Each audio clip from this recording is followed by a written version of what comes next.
Hey guys, this is Erik Peterson, and I'm a men's dating and relationship coach for Skill of Attraction. And in today's reaction video, we're going to be taking a look at a couple of women who are talking about 50-50 in the relationship. And while I know this isn't all women, the majority of the experiences or situations that I've witnessed, when women say 50-50, they don't really mean 50-50. And at least in these next couple videos, you're going to see exactly what I mean. But if you guys would like one-on-one coaching from me, just head on over to my website at soa.fm. And there you want to click on the coaching tab, and you will see that I have several options for you to choose from. I offer both phone coaching and Zoom coaching. Zoom coaching is for people that are outside of North America, and phone coaching is for those inside North America. And I have several time options from you to choose from. But for now, let's just get on to the video. Stop thinking you need to go 50-50 with that man. Stop thinking you need to go toe-to-toe with that man. Stop thinking you need to be 50-50 on bills to be his equal. Stop thinking you need to be 50-50 on bills so that you guys can be a team. Now, I just want to interrupt right here. You notice how the 50-50 thing goes out the window when it comes time to pay the bills. When you go 50-50 with a man, you're basically a roommate. That's it. No man that truly loves you and values you as his woman is going to let you pay 50% of the motherfucking bills. Not a man, a boy will. You want to spend your life with a boy? No one's stopping you. And another thing to take note of here, notice how on the top it says a real man won't let a woman pay 50-50. And like I've said before, these are just manipulation tactics, ways to shame men into doing what they want. But I promise you, after doing that for a decade or two, you're going to be fucking tired. And you're going to look at all the money that you wasted. Keep your job. Grow in your job. Make that money. Contribute some of that money, but don't you go 50-50. You know why? Because if you pay in the same amount as him, you're overlooking the fact that you're also paying in a lot of invisible labor, emotional labor, domestic labor. There's so much that goes into it. So when you put all of that together, 50-50 becomes 80-20. You're making things real comfortable for him, no matter how much you love him. Men like to be a little uncomfortable. They like to stretch a little, okay? That's what sets the men apart from boys, the ones who are willing to put a little bit of grit into it. And don't you think you're worth it? Now, before I go further, I don't remember this woman's exact social media handle, but I remember it had the word divorce in it. So what this tells me, based on the name of her handle and this particular video, is that she's still pretty angry at her ex-husband, and most likely he made her pay part of the bills. But what kind of cracks me up here, besides the fact what I already mentioned, that it's always 50-50 until it comes time to pay the bills, but that she throws in all this invisible labor or emotional labor as if men don't do that same thing as well. What I'm hearing here is a woman that's very selfish and really only thinking of herself. She's not taking into consideration everything that her ex-husband put in and all the emotional labor and invisible labor that he put in as well. She's only thinking about what she put in. And once again, this just shows that women in general are very solipsistic. They live inside their own little world, and everyone outside of that doesn't really compute, so to speak. Now, I do agree with more traditional type relationships where the man is the breadwinner and he goes out and he makes the money and he takes care of his family. Now, I know these days a lot of women are working, which is completely fine if that's what you want to do. But keep in mind that if you want 50-50, 50-50 comes into play when it comes time to pay the bills too. If you're working, of course. Now, maybe her ex was a total bum. We don't know that, but she is talking to a general public. And if he was a bum, she should include that instead of saying that this is how it is for everybody. But overall, I just think this woman is very angry at her ex-husband. He must have made her pay 50-50, and now she's taking it out on everybody. And the truth is, most couples have a joint bank account and then they pay the bills from there. So everyone is really kind of contributing as it is.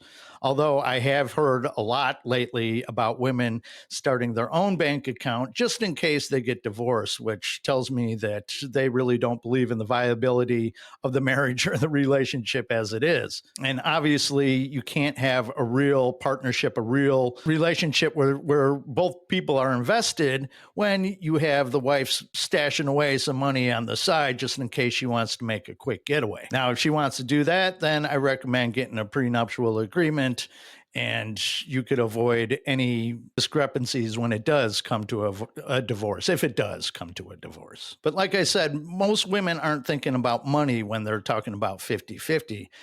Most women are talking about the domestic household chores, like you'll see in this next video. A few weeks ago, I said I don't do my husband's laundry, and a lot of people are saying, whoa, whoa, whoa, those are small acts of kindness. Why wouldn't you want to do that for your partner? But here's the thing, small acts of kindness that are mostly domestic labor just add up to work at the end of the day. So here's a list of things that I don't do for my husband. You all know, I don't do his laundry. He can do that himself. I do my laundry, and we do the kids' laundry, but he does his own. I don't cook dinner. He cooks dinner every single night. I do breakfast and lunch for us and our kids. I don't pack him a lunch. If he's hungry, he'll figure out what he's going to eat for lunch the same way that I do.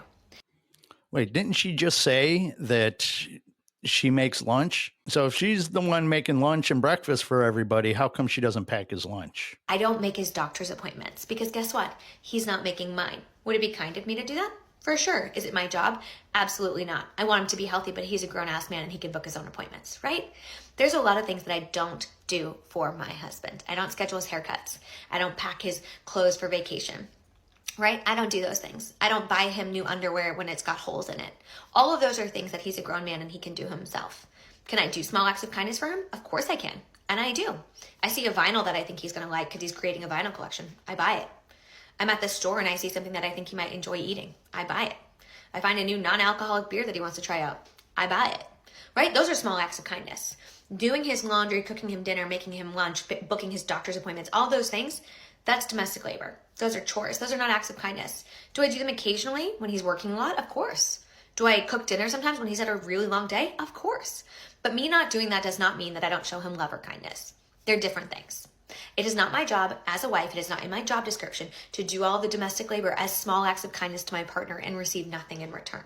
I agree with this commenter. If it's going both ways, fantastic. But oftentimes, domestic labor, especially when you have children, adds up. And so no, I am not my husband's personal secretary or his personal assistant. I am none of those things. I am his partner, I am his equal, and I do not have to do things to cater to him and serve him at all times to be kind and loving for him.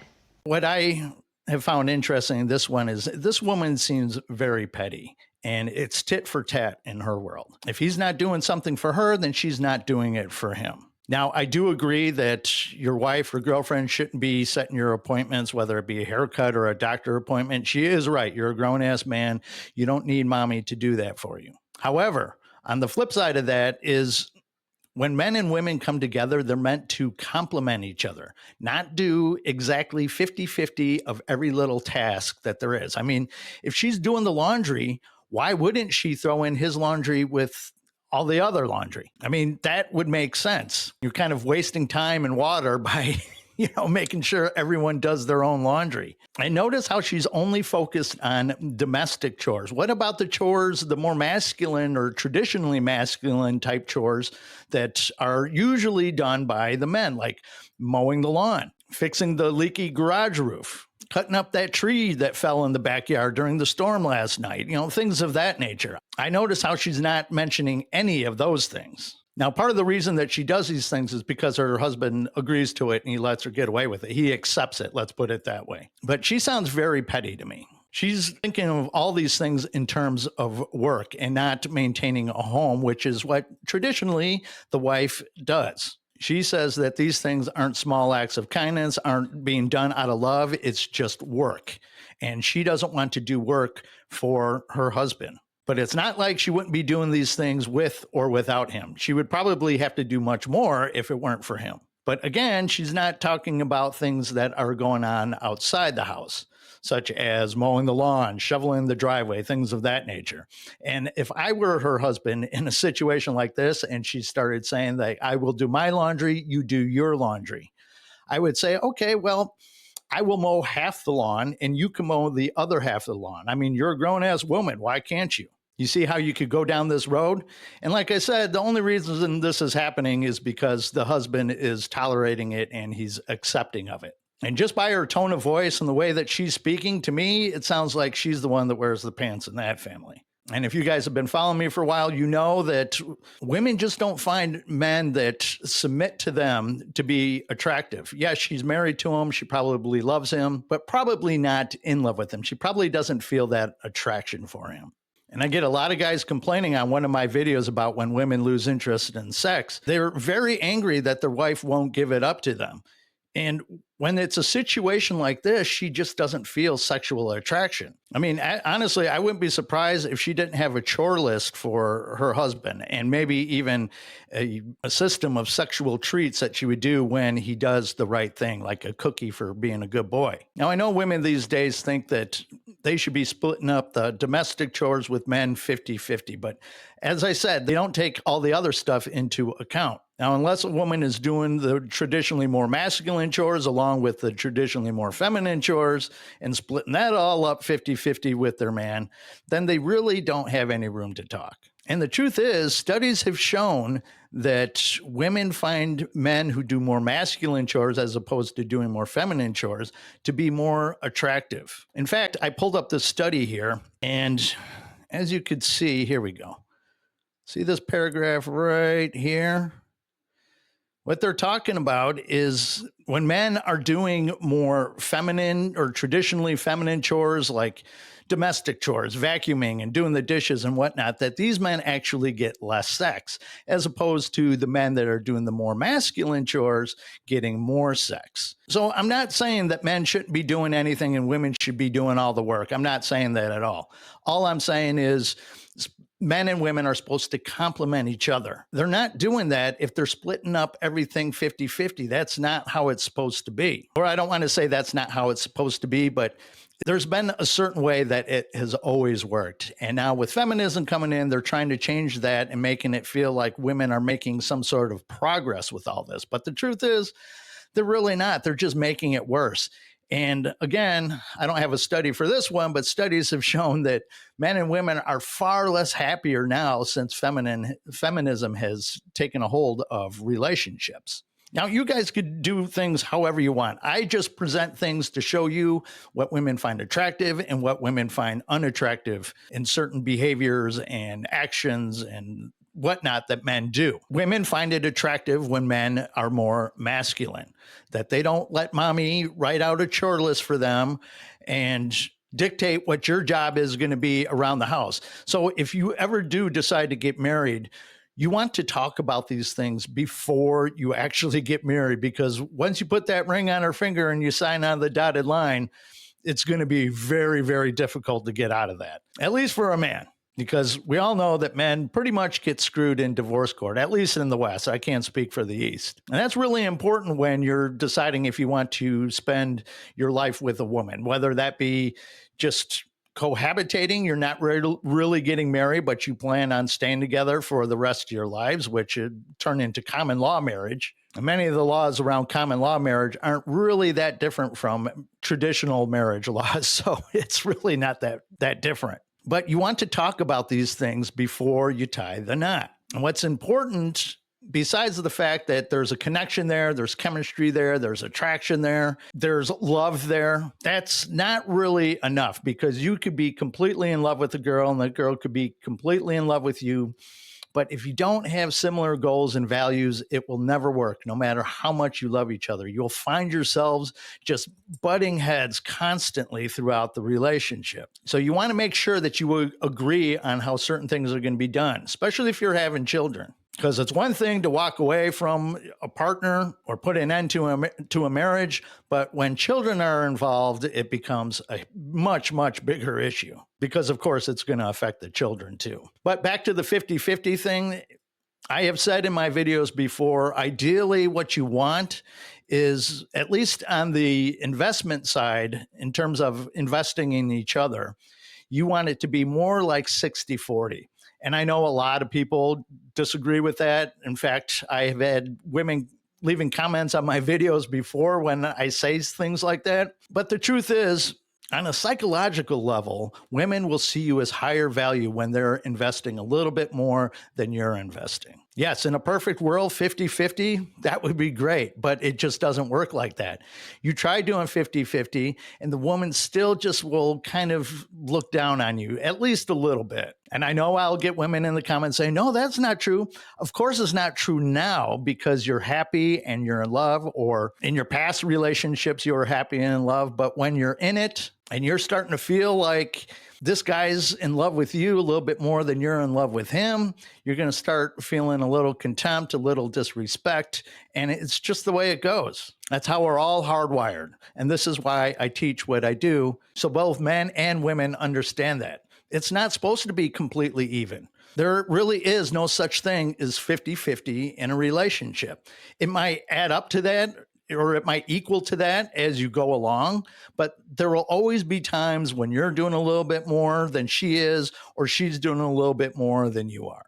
You just have to be cognizant of the overall dynamic to make sure that you're not falling into a trap where you find yourself doing most or all of the work. And by work, I don't just necessarily mean domestic chores. I also mean the work into the relationship, keeping each other happy. And really, when you get into a relationship, you're there to serve each other. This last woman is talking about like, well, I'm not here to serve my husband. Yes, you are, or you should be, just as he should be there to serve you. So don't fall for all this nonsense. And like I said, it's always 50-50 when it comes, until it comes time to pay the bills. Then it's a little different. So guys, don't fall for the 50-50 thing. It's all BS. It's just like a lot of things in these modern times. It's what sounds good.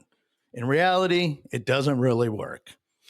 So if you guys have liked my video, I would love it if you gave it a thumbs up and subscribe. And please come on over to my website at soa.fm. And it's free to sign up and to join the community and share your ideas about women, ask questions about women, and give your advice to other men asking questions about women. And of course, if you need my coaching one-on-one, just click on that coaching tab and I'll take you to the coaching page. And you just follow what to do from there. It's pretty simple. So that's it for this video. I'll catch you guys on the next one. Have a good one. Bye-bye.